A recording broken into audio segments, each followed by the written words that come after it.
उनका रिटायरमेंट था।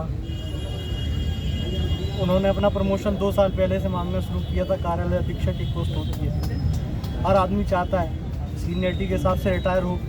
एक जो आखिरी पद होता है अपनी सेवा का, वो व्यक्ति उस पद से रिटायर हो। उन्होंने खूब आवेदन दिए, कहीं उसकी सुनवाई नहीं हुई। उसके बाद उन्होंने हाई कोर्ट में एक एप्लीकेशन दी। कोर्ट ने उनको नोटिस दिया था by name of chairman. Court ने कहा था 2 महीने के अंदर आपको इनकी एप्लीकेशन का निस्तारण करना पड़ेगा। उस एप्लीकेशन, उस कोर्ट की जो ऑर्डर था उसको भी नहीं माना, उसको भी दरकिनार किया। फिर जब वो कंटेम्प्ट ऑफ कोर्ट हो गया, तब इन्होंने एक नया लेटर बनाया मई की डेट का, और जो उनको रिसीव कराया 29 जुलाई को। यहाँ पर भी हाई कोर्ट को धोखे में रखा। मतलब हर चीज़ में मैं सुपीरियर हूँ, बाकी सब इन्फीरियर है मुझसे। ये मनोस्थिति चलती है इस आदमी की, मैं सर्वोच्च हूँ, बाकी मेरे ऊपर कोई नहीं है। क्या पुलिस को बार बार कर्मचारियों के साथ गाली गलौज करना, किस हैसियत से ये आदमी नगर पालिका में बैठता है? जनता ने ज्योति गुप्ता को चुना था, ना कि संटू गुप्ता को चुना था। यहाँ जितने कर्मचारी खड़े हों, अपने अपने बच्चों की कसम खा के कह दें किस तरीका का व्यवहार वो कर्मचारियों के साथ करता है, कितना प्रताड़ित करता है लोगों को। तो लोग कर्मचारी जो है क्यों बर्दाश्त क्यों कर रहे हैं? क्या बर्दाश्त इसलिए करते हैं क्योंकि आधे से ज़्यादा उसमें भ्रष्टाचारी है। अगर सिर्फ मैं बता रहा हूँ, लोगों का पटल बदल जाता है, लोगों के हाथ पैर फूल जाते हैं कि मेरी सीट बदल दी।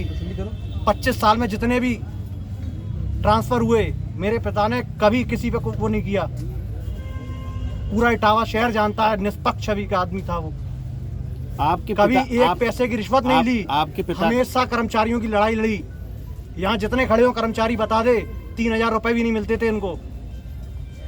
शासन से प्रशासन से लड़के इन लोगों के हक और अधिकार की आवाज उठाई, इनको न्याय दिलाया, पर एट लास्ट अपने लिए नहीं लड़ सके। हाईकोर्ट जाने के साथ यहाँ जिला प्रशासन से आपके पिता ने कोई शिकायत की थी, इसमें जांच चल रही थी क्या? जी हाँ, किससे? डीएम साहब से मिले थे। डीएम साहब ने जांच सिटी मजिस्ट्रेट सर को सौंपी थी। जब जांच सिटी मजिस्ट्रेट कर रहे थे, तो उसके बाद इन लोगों को नोटिस देने का कोई अधिकार ही नहीं बनता था। एक सीनियर अधिकारी जब आपकी जांच कर रहा है, तो जूनियर का कोई औचित्य ही नहीं बनता है। वो जांच कहाँ तक पहुँची, आज क्या स्थिति है उसकी? अभी वह जांच कहीं तक, जवाब मांगा था, जवाब विद साक्ष्यों के दिया गया, पर अभी तक उसमें आगे कोई कार्रवाई नहीं हुई। जवाब देने के बाद भी 2 नोटिस उनको जारी कर दिए गए थे। आपने पुलिस को कोई प्रार्थना पत्र दिया भी कर? जी हाँ, मैंने एफआईआर के लिए सीओ साहब को अपना आवेदन दिया है, और सीओ साहब ने एफआईआर दर्ज करने के लिए सीओ साहब गए, हमारे परिवार के लोग गए। उन्होंने पूरा आश्वासन दिया है कि शीघ्र कार्रवाई की जाएगी, पर मैं अपने पिता का दाह संस्कार तभी करूँगा जब इन लोगों की गिरफ्तारी होगी, क्योंकि वो आदमी एक गुंडा प्रवृत्ति का आदमी है।